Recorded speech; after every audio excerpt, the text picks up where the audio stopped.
여러분 안녕하십니까? 지금까지 사도 바울에 관해서 네 차례 강의를 해드렸습니다. 이제 다섯 번째로 사도 바울에 관한 강의를 마무리하려고 합니다. 여러분들에게 그 과제를 드리려고 합니다. 사도행전 17장 전부 다 한번 읽어보시길 바랍니다. 거기에는 사도 바울의 그 2차 전도 여행, 약 AD 주 49년에서부터 50년, AD 50년, 51년 이때 일로 추정됩니다. 그때 제2차 전도 여행을 떠났는데 바울이 혼자서 아테네에 갔습니다. 디모데하고 같이 가다가 또 실라라는 사람도 동역자가 있었는데 그 마케도니아를 가서 그 필리포, 데살로니가, 고린도 거기에 교회들을 바울이 세웠죠. 거기를 분명히 들려서 설교도 하고 아마 교인들을 보살피고 그리고 베레아라는 데로 갔는데 그게 이제 거기에서 그 디모데와 그 실라와 같은 동역자들을 거기다 놔두고 바울이 혼자서 아테네로 왔습니다. 그런데 그 아테네 바울이 와서 봤을 때 그 아주 유명한 도시죠. 아테네가 아마 사도 바울이 그때 처음 방문했을 겁니다. 그 다메섹에서 회심했다고 하는 것이 이제 AD 33년인데 2년간 광야에 나가서 명상한 때가 있었고 그 다메섹 근처죠. 그리고 그 다음에는 2년 뒤에 AD 35년에 예루살렘으로 올라가서 베드로랑 만나고 그 소위 그 예수님의 어떤 역사적인 그런 그 사실 등을 좀 배우기 위해서 그 사도들이 주 예수 그리스도와 어떻게 지냈느냐 하는 생생한 그 역사적인 일들을 배우기 위해서 간 거로 알고 있습니다. 그러고 나서 1차 그 전도 여행 시작했어요. 그것이 AD 40년경인데 41년, 42년 이렇게 해서 또 여행하고 돌아와서 근데 이제 1차 전도 여행할 때는 제일 먼저 자기가 태어난 그 타르소스로 갔습니다. 타르소스에서 시작해가지고 그 터키의 무슨 귀킬리기아 또 무슨 그 밤빌리아 그쪽에 본토 비투니아 등 오늘의 터키이죠. 소아시아라고 얘기할 수 있죠. 그쪽을 두루 다니면서 그 선교를 했습니다. 그 다음에 이제 그 AD 49년에서 50년, 51년 이 사이에 제2차 선교 여행, 전도 여행을 했는데 그때는 완전히 그 마케도니아로 해서 필리포 무슨 그 데살로니가, 고린도 그렇게 해가지고 베레아에서 이제 아테네로 왔습니다. 아테네는 그 마케도니아 그쪽에서 가장 그 유명한 도시고 유서 깊은 도시죠. 참 문화적으로 높은 수준이고 거기 플라톤과 아리스토텔레스가 거기서 태어나고 거기서 살았고 거기서 공부했고 활동했고 소크라테스가 또 그 아테네에 살았고 아주 바울에게는 그 그리스 철학을 공부한 사람에게는 아테네라고 하는 것은 하나의 이슬람 교도들이 메카를 숭경하는 것처럼 그런 순경의 장소이기도 했을 겁니다. 그런데 바울이 가서 혼자서 그 아테네를 두루 다니면서 본 것은 아주 잡다한 그 다신교, 그래서 그 신의 형상들, 우상들이죠. 금으로 만들고, 은으로 만들고, 동으로 만들고, 또 돌로 깎아놓고 이런 아주 아주 잡다한, 저잡스러운 그런 신의 형상이라고 하는 거, 이런 것들이 즐비했습니다.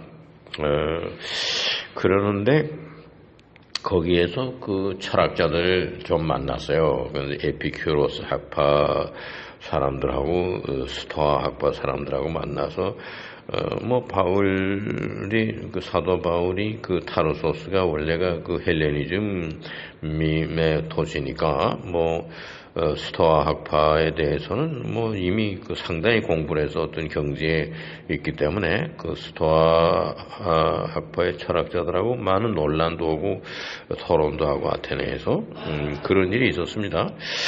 그래서 그 사람들이 이제 바울 사도가 스토아 학파에서도 없는 이야기, 또 에피큐로스 학파에서도 몰랐던 이야기, 이런 것들을 많이 했어요. 그것은 이제 예수 그리스도에 관한 이야기, 또 예수 그리스도가 부활하신 거, 무슨 하나님의 아들로 오신 거, 이런 얘기들이 스토아 학파나 에피큐로스 사람들은 처음 듣는 얘기죠.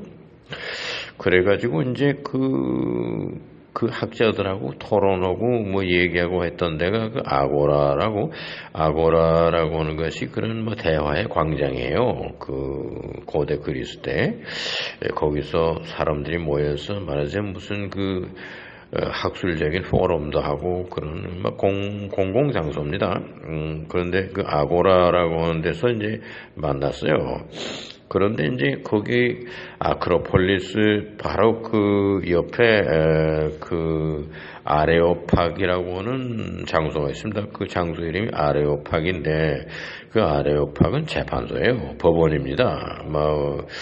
우리나라를 보면 무슨 대법원, 지방법원 그런 건데 아테네가 수도다 보니까 아마 아레오팍이 대법원이었겠죠. 그래서 소크라테스가 고발당했을 때 아레오팍에서 재판을 받았다. 그럽니다. 거기 무슨 지금 우리로 말하면 검사, 무슨 판사, 그리고 그 다음에는 여러 가지로 소크라테스와 관련된 무슨 배심원들 그런 사람들 500여 명이 모이고 했으니까 상당히 넓은 장소 재판 법정이죠. 그런데 아레오파그에 보통 때는 어떤 그런 재판이 없을 때는 장소가 비어 있으니까 거기로 사람들이 자주 모이는데 많은 사람들이 모이는데 거기 가서 우리한테 한 얘기를 아레오팍에서 좀 강의를 했으면 어떻겠느냐. 그래서 이제 바울이 스토아 학자와 에피큐로스 학자들의 권유에 의해서 아크로폴리스 바로 곁에 있는 아레오팍이라는 법정이죠. 재판하러 그러는데 유서 깊은 데입니다. 거길 갔어요. 사람들이 거기 많이 모였습니다. 그랬는데 이제 바울이 거기에서 강의를 시작했어요.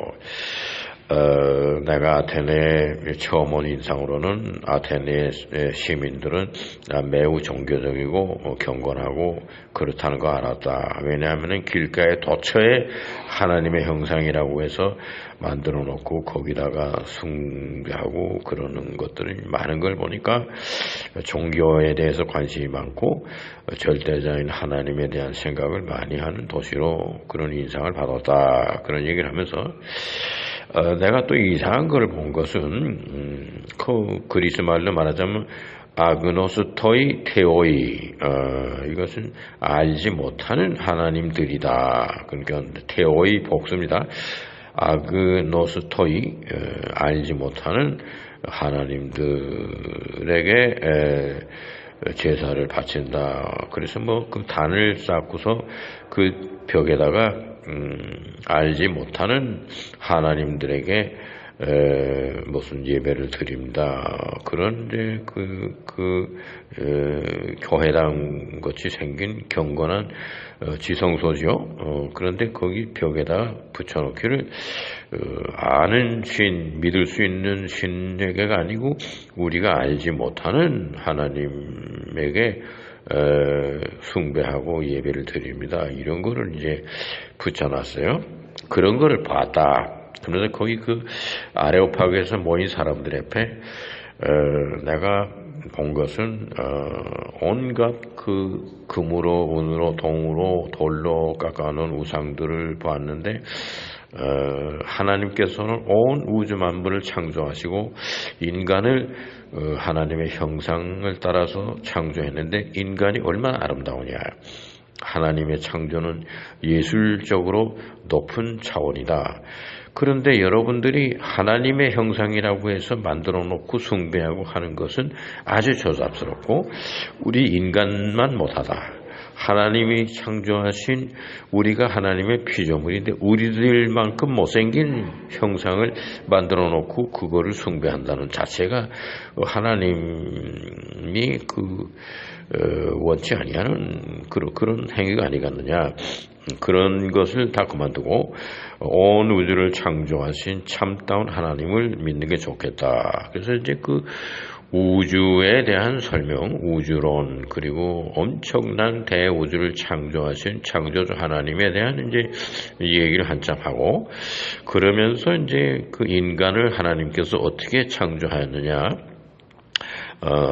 다 똑같이 생겼지 않느냐. 한 종류로 만들어서, 거의, 공통적으로, 말하자면은 단일 형상은 다 같은 형상입니다.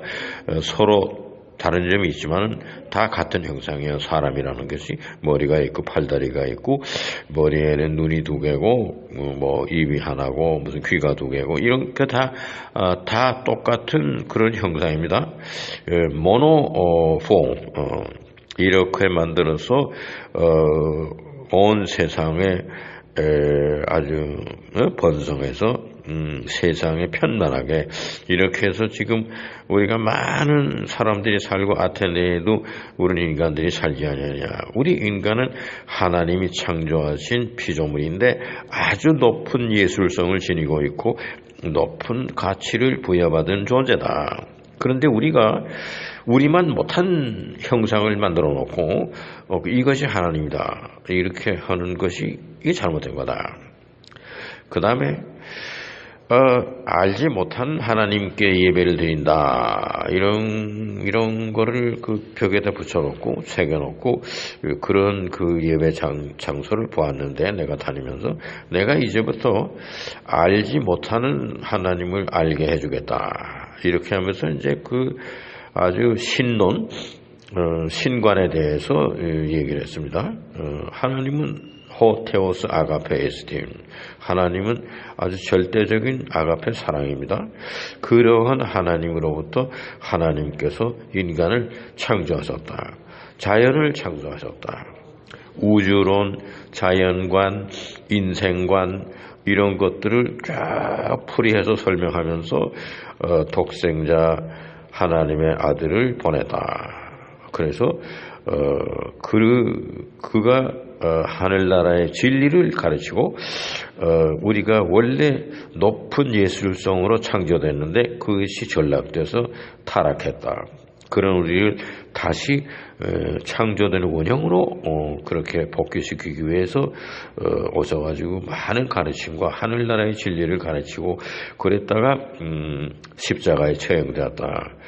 이것은 인간이 그 하나님의 놀라운 구원의 그 역사를 이해하지 못했기 때문에 이것은 절대적인 미스언더스탠딩으로 인해서 예수를 십자가에 못 박았다. 그러나 그가 장사한 지 사흘 만에 부활하셨다. 이러한 얘기를 얘기하면서 참 하나님이시다.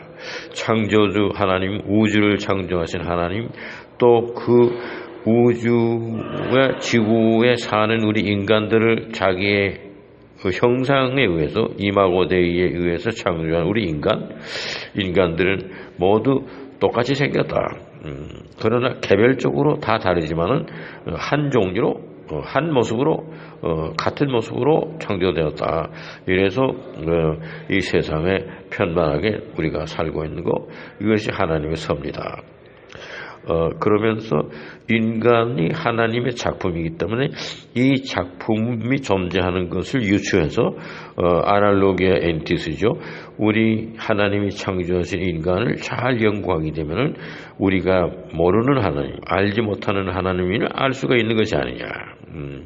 그리고 그 하나님이 독생자를 보내서 우리의 그 죄를 대속해 주시고 우리 타락하고 잘못된 영혼을 구원하시고자 하는 놀라운 업적을 하신 분이다.